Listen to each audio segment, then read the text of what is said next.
जी अस्सलाम वालेकुम। नेक्स्ट जो टॉपिक है वो हमारे पास पिक्टीन है।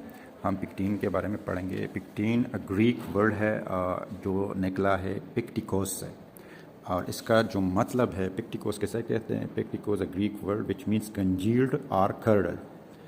कंजील और कर्ड जिस तरह मतलब आप दही को माया वगैरह डालते हैं और उससे कर्ड बन जाता है, इस प्रोसेस को हम कर्डलिंग कहते हैं या कंजीलिंग कहते हैं। ठीक है जी।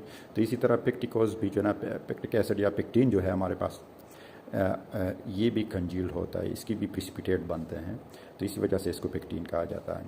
अच्छा, ये एसिडिक की नेचर होती है। इसको हम अब इसमें जो मेन कंपाउंड है एसिडिक हेट्रोपोलिसिक्राइड इसमें होती है, जो कहाँ पे होती हैं, ये प्राइमरी लेमेला और मिडल लेमेला और सेल वॉल के जो बीच में जो सेल्स होती हैं उसमें मोस्टली पिक्टीन पाया जाता है। लेट से हमारे पास ये सेल वॉल की मतलब अगर आप इसको देख सकते हैं, ये हमारे पास सेल वॉल है।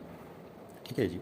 सेल वॉल 3 चीज़ों से बना होता है, जो प्राइमरी लेमेला है उससे मिडल लेमेला और सेकेंडरी लेमेला, इनसे सेल वॉल बनता है। और इसके दरमियान जो सीमेंटिंग सेल्स है इसके अंदर क्या होती हैं, इसके अंदर हमारे पास पिक्टीन होती है। ठीक है जी।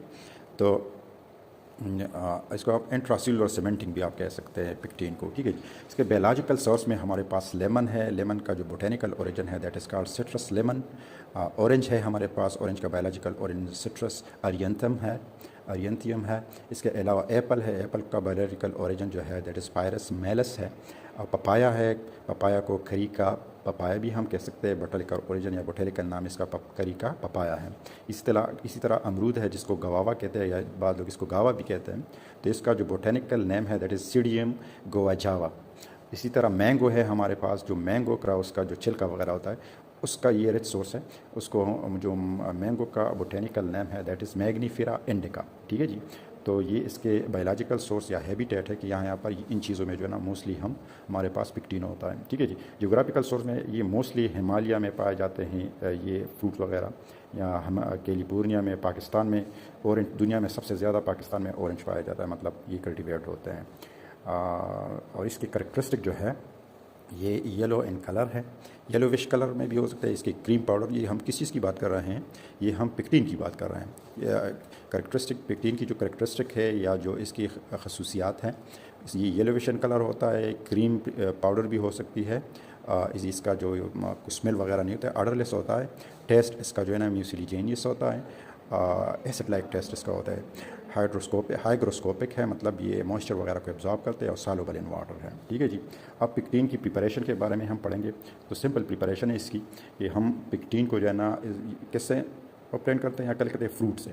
ये फ्रूट में या लेमन हो गया हमारे पास, या मैंगो हो गया, या गवावा हो गया, या इसी तरह जो है ना ऑरेंज वगैरह हो गया, उसके फ्रूट पल्प लेते हैं, उसको डाइल्यूट एसिड के साथ ट्रीट करते हैं और उसकी टेम्परेचर 90 डिग्री सेंटीग्रेड तक जो है ना हम बढ़ाते हैं। और उसका पीच जो है इसी सोल्यूशन का जो डाइल्यूट एसिड और फ्रूट पल्प है इसका पीच 3.5 से लेकर 4.4 तक हम इसकी पीच रखते हैं।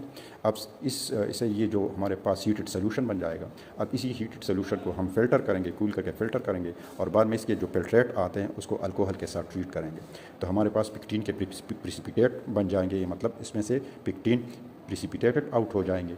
और फिर हम वॉश करेंगे, ड्राई करेंगे। ड्राई किस तरह करेंगे, रिड्यूस प्रेशर पे इसको ड्राई करेंगे तो हमारे पास पिक्टीन के पाउडर बन जाएंगे। ठीक है जी। ये सिंपल जनरल प्रिपरेशन है। अब हम इसको लेमन पील से और ऑरेंज के पील से यानी छिलके से इसको किस तरह जो है ना कलेक्ट करते हैं या ओपन या प्रिपेयर करते हैं। तो सबसे पहले लेमन पील या ऑरेंज पील को बॉयल करते हैं फॉर 30 मिनट्स। और इसमें लैक्टिक एसिड, मतलब हम कोई भी एसिड जिसकी पीएच 3.5 से लेकर 4 तक हो तो वो डालते हैं इसमें। अब इसको जो है ना हम किसी कपड़े में या मतलब हमारे पास कोई अगर अपरेटस, स्क्वीजिंग अपरेटस हो तो, या किसी कपड़े वगैरह में डालते हैं इस सोल्यूशन को और उसको स्क्वीज़ करते हैं। ठीक है जी। जो बॉयल्ड मटेरियल है ये ऑलरेडी हमने बॉयल किया है, इसको स्क्वीज़ करते हैं और जो स्क्वीजिंग मटेरियल आ जाते हैं इसको सेंट्रीफ्यूगेट करते हैं। और इसके बाद हमारे पास जो सेंट्रीफ्यूगेट का जो सुपरनेट लेयर है वो हम डिस्कार्ड करेंगे। क्लियर सोल्यूशन हमारे पास आ जाएगा। उसमें अगर फिर भी हमारे पास उसमें कोई कलर्स वगैरह हो तो हम डीकलराइजिंग एजेंट उसमें डाल के उसको डीकलराइज करेंगे। इसके बाद जो हमारे पास सोल्यूशन आते हैं उसको अल्कोहल या बेस के साथ ट्रीट करते हैं तो पिक्टीन उसमें से प्रिसिपिटेट आउट हो जाएगा, उसके प्रिसिपिटेट बन जाएंगे। और प्रोटीन और स्टार्च वगैरह उससे, मतलब जो सेंट्रीफ्यूगेशन प्रोसेस में हम इसमें मोस्टली प्रोटीन होता है, कुछ स्टार्च वगैरह, तो उसको रिमूव करेंगे। फिर जो हमारे पास पिक्टीन के प्रिसिपिटेट उसको वॉश आउट करेंगे और उसको ड्राई करेंगे और हमारे पास जो ड्राई या पाउडर पिक्टिन है वो प्रिपेयर हो जाएगा, ऑब्टेन हो जाएगा। अब इसमें जो पिक्टिन में मोस्टली हमारे पास, क्योंकि हम शुगर या कार्बोहाइड्रेट पढ़ रहे हैं इसी चैप्टर में, तो इसमें मोस्टली इसके कंस्टिट्यूएंट जो है ना, ये डी पोली गैलेक्टोरोनिक एसिड में इसमें है, एल रेमनोज है इसमें, डी गैलेक्टोज है इसमें, इस तरह एल एरेबिनोज है, डी जाइलोज है, एल प्रोक्टोज है। तो ये पिक्टिन में मोस्टली हमारे पास पोली एसिड पोली सेकेराइड है इसमें।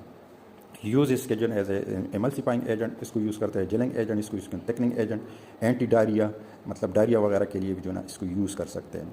It can also decrease human blood lipoprotein level, तो अगर ओबीस पर्सन वगैरह है तो ये उसकी जो है ना वेट कम करने में भी मदद देता है। इस तरह इंटीरियो एब्जॉर्बेंट है मोस्टली जो है ना, इंटीरियो एब्जॉर्बेंट के protect the accumulation of ingested radio active material, तो रेडियो एक्टिव मटीरियल्स को जो है ना वो एब्जॉर्ब करते हैं। ठीक है जी। तो ये हमारे पास जो है ना ये पिक्टिन के बारे में थोड़ी सी डिटेल थी। आगे जो है ना इंशाल्लाह सूर्य मार्जिनिया के बारे में पढ़ेंगे।